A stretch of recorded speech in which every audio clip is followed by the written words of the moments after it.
Josh D'Amaro is the new CEO of Disney, but he's been the head of Disney Parks. So why is it that all across the internet, fans of Disney are saying, hey, he's the guy who's going to take a stand and fix things for us? It's Bob Iger's fault. Today we'll tell you why, unfortunately, it's unlikely that Josh D'Amaro is going to fix Villains Land, Animal Kingdom, and more. But we hope we're wrong. We hope that Josh D'Amaro is the man they believe in. We just don't think that a great, big, beautiful D'Amaro is on the way.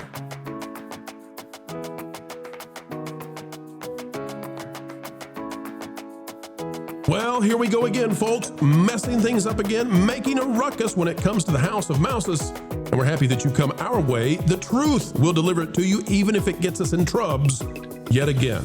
Ladies and gentlemen, get down there and click that like button if you would be so kind. And let's talk this time about Josh D'Amaro, the new CEO. Lots of rumors he's going to fix Disney World. Are they true? Are they false? We've got what's hot and what's not right now. Is Josh D'Amaro, the savior of Disney, come to save the day from the mousy messiah Bob Iger going away? That's what we're reading about right now. Judy Winslow, who has us blocked on X, but we're still managing. Judy Winslow, didn't know we were blocked by Judy. Poor Judy, she was only on Family Matters for a few seasons. Judy is posting this from Lynn Testa, who's being hosted by Drain Plane 3. Man, this is some kind of meta. Let's get to the Lynn Testa thing. Lynn Testa says on the WDW Magic forums, I'm hearing the initial plans for Villains Land have been scrapped. Imagineers have been told to think of bigger, bolder ideas. Budget is secondary. Not sure if this is, quote, new players, new game. Read Josh as CEO. And then this goes to Train Plane, who says this lines up with what I heard about Josh. He took over and something got sent out. He seems to be bringing some kind of energy to the parks. Hasn't been seen in a while. He came in with plans for the parks. Some of them could be considered epic if what he wants to get done, who knows? But it has Josh pushing it, so there's a chance these next few years could be very exciting. I'm just talking about Florida, and Judy is posting all this.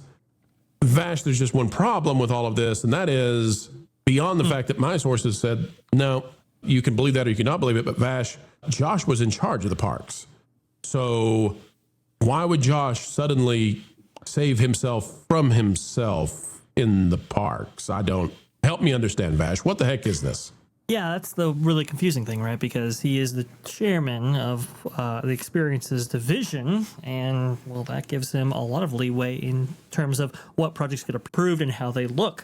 Actually, it's very interesting, Pro. We had heard from a source suggesting that Josh D'Amaro was the one that put out the note to Imagineering, suggesting that Tropical Americas not look like it had been repainted, obviously with its reuse of buildings that existed in that prior space, that being Dandaland USA and that Animal Kingdom theme park right there, which is very interesting because that would suggest that those buildings did look like it was just repainted facades and so forth. So, you know, we have seen Josh D'Amaro in the creative space a little bit here. We would think that he would know about not only the scope of these changes, but also budgets and so forth, and could maybe do something about some of that, some of those elements in order to, you know, really shore up some of these projects and so forth. Perhaps maybe the purse strings, as dictated by Burbank, maybe you know, people are putting together that, oh, well, now that he's CEO, he can apply even more of these budgets towards the parks division. And I mean, perhaps, maybe, I don't know if this is necessarily an indication, and we don't know when this information was necessarily dated, because here's the thing. I remember when Bob Iger did something very similar to what was being described here, or alleged here, but with Star Wars Galaxy's Edge. Apparently, you know, the Imagineers rolled out an initial concept for Star Wars Galaxy's Edge, Star Wars Land, back in the day. And it was based on along the lines of the original trilogy. And it was Bob Iger, with maybe some input from Kathleen Kennedy, you know, rejecting that initial project and saying, okay, come back to something that's a little bit more sequel trilogy driven. And that's what we get the current incarnation of Star Wars Galaxy's Edge. I bring that story up because I had heard that happened, but much later than when it did. So when I reported on it, it was like, you know, people were like, oh, well, you know, maybe this has happened again. No, it had happened in the past. So the timing here is very critical here to get an accurate representation of what might be happening behind the scenes. Vash, I think what might be going on is if we look at this image, this concept art, and Jim Shull is a former Imagineer, says rumors abound that Villain's Land has been rethought. And so what if it is? Do we want the land fast? Do we want to be good? He talks about all this stuff. If we click on this image, this is the concept art that was presented. Josh D'Amaro presented it. Okay. Sure. And then we saw what the real plans are when there was this new layout that came out that showed the utilities and how they're being laid down. And the parking lots that were there that have already been built line up perfectly with it. And I think people looked at those plans and I think they were incredibly disappointed that it looks nothing like this. And now I think that they are dream projecting, they're armchair imagineering, that Josh has come in and that Josh is going to reset this now and he's going to change it.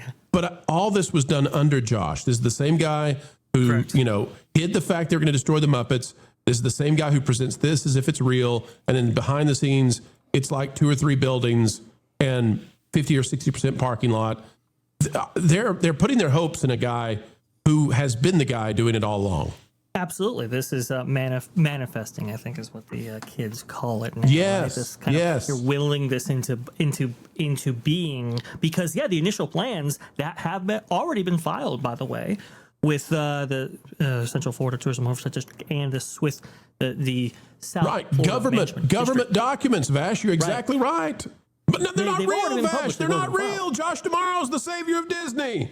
I mean, he has been the chairman during all this time. So a lot of people are like, oh, well, it's going to be different now. And it's like, okay, that's what you said, though, about, the implementation of Genie Plus or Lightning Lane, for example. That was originally an initiative in 2021 brought forward when Bob Chapek was the CEO.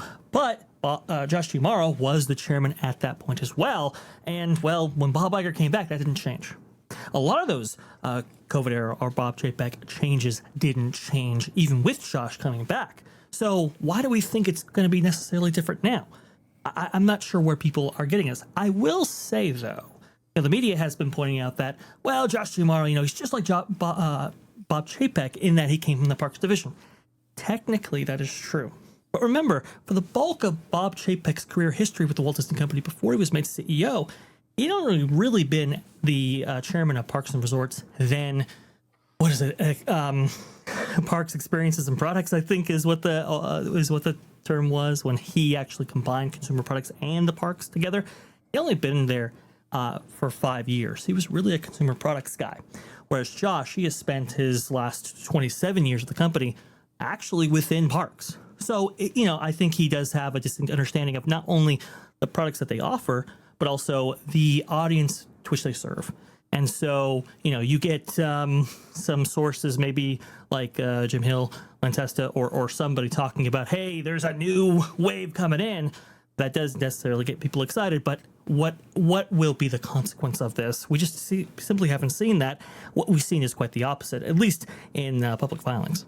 I want to be wrong. I want everybody to know that. I want to be wrong here. I want Josh to come in and suddenly we find out, yep, it was Bob Iger the entire time, forcing this man to downgrade and hold on to the purse strings and all that.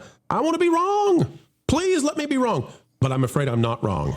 Marvin, this is the same guy who, when Muppet Vision was deconstructed, they, instead of doing what would be so simple, which is to put Muppet Vision right next to the new Rock and Roller Coaster attraction, they have a theater that's filled with villains. Nobody goes to see it. Nobody liked it. It's a horrible show. They could put Muppet Vision in there. All they had to do was move the props and the animatronics right on over. It's the same size theater. It's perfect. It's easy. And instead, he sent all the stuff over to California, it seems, for them to use it in a Muppet Show pilot. Like, this is the same guy, Marv. They were going to destroy this dinosaur skeleton, and luckily we put enough pressure on them. Seems like they saved Sue the T-Rex. That's historically important. Marv, they don't think about any of this stuff. It's just business. It's not magic. 100%. Everybody's like, Josh D'Amaro is going to be the guy that's going to save us. He's going to be the guy who's going to save Disney. I'm like, Josh D'Amaro has presided over the single worst period of time in the history of the Disney parks. Josh D'Amaro brought you Genie Plus. Josh D'Amaro brought you Lightning Lane Premium. Josh D'Amaro brought you the hole in the ground that used to be the Rivers of America. Josh D'Amaro brought you Monsters Incorporated land. Josh D'Amaro is the architect of these things. Bob Iger, I don't think weighs in on things like get rid of Splash Mountain or get rid of the the rivers of America. No, they say, hey, we've got this money that we're going to invest into the parks, get your team on it, and then they make the decision, run it by, it gets approved. Josh D'Amaro is the guy who has done all of this to the parks. He has graffitied his name all over the Disney parks. And if anyone thinks this is going to be any different with him as CEO, man, I got a bridge to sell you, because look, he is he's like, well, there's really a lot of problems with Smuggler's Run. Guests like it, but they don't love it. I'm like, well, you were sitting there when they put that together.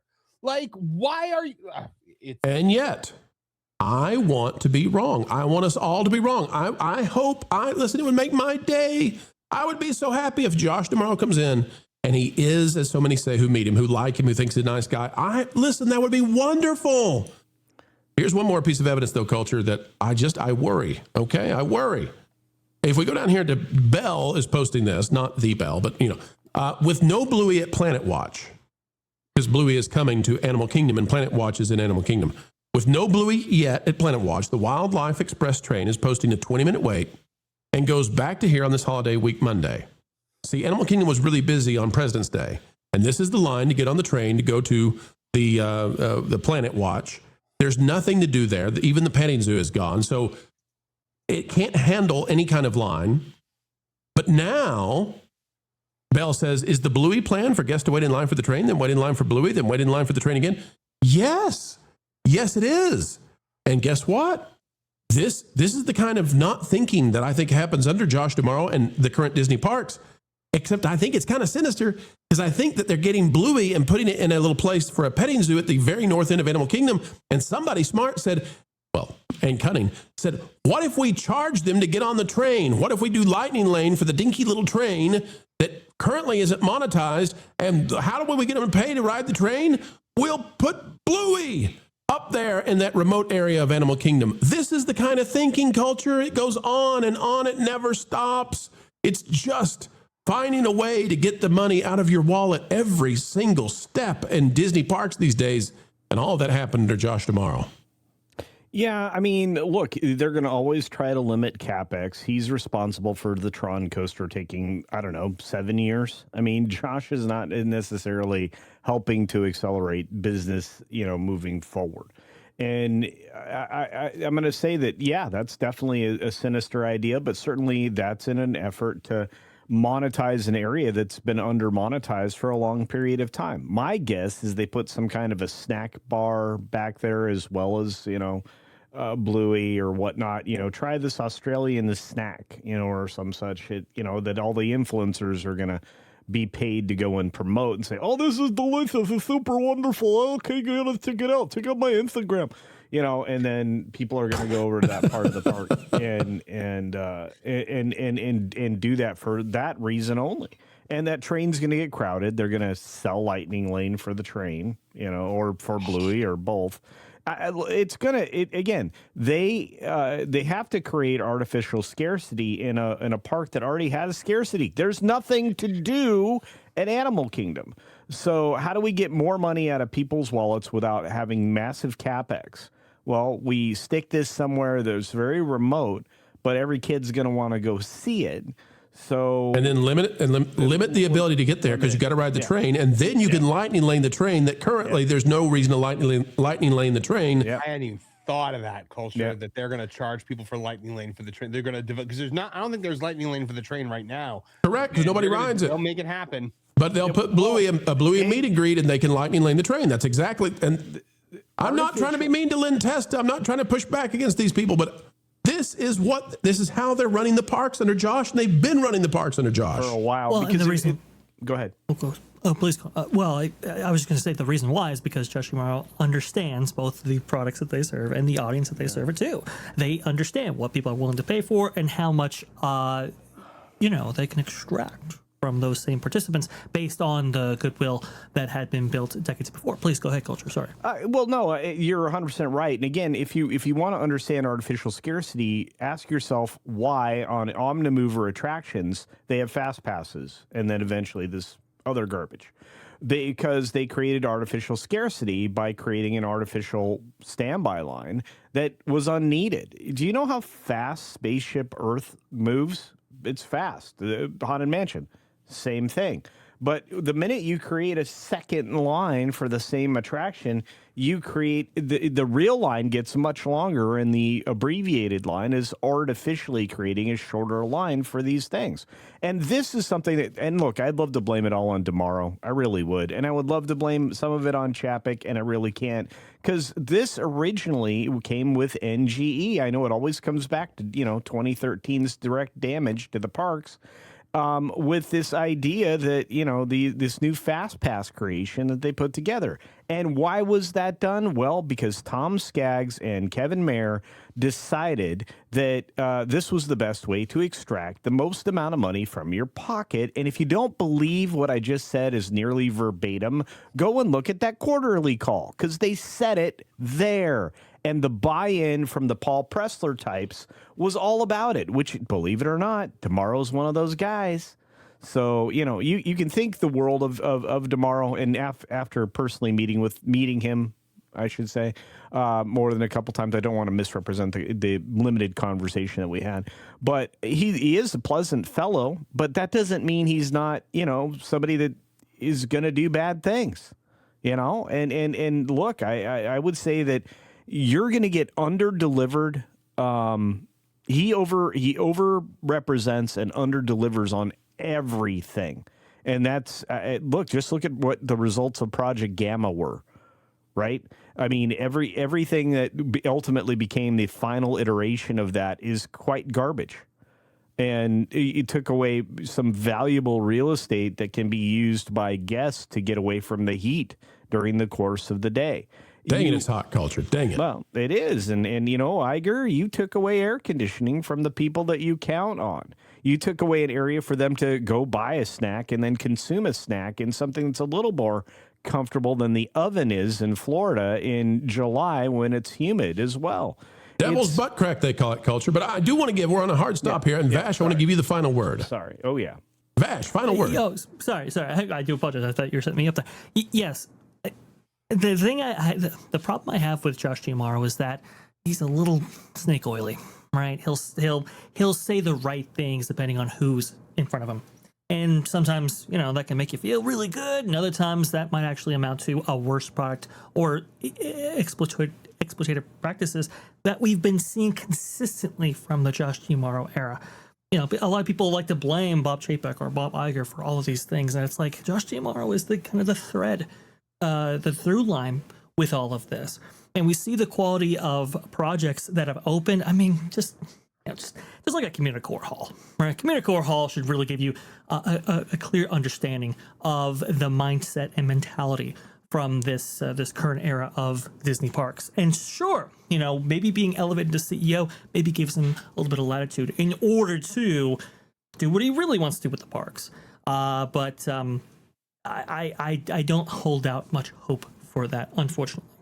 Well, folks, we've come to the end of another video of pure excellence and fun, explaining entertainment, keeping you ahead of the culture curve. That's what we hope you believe we've just done. And why should you believe it? Well, because we've done our very best to make it so, to be true, to be factual, and to do what the mainstream so-called access journalists simply won't. Folks, you can help share this out across the fruited plains of YouTube by clicking the like button, share, subscribe, click it, stick it to the algorithms. It is the notification bell. Drop a comment down below. Let us know your thoughts. And folks, as we get ready to say sayonara for now, we ask that you keep learning, keep growing, and wherever you are and whatever you're doing, keep having fun.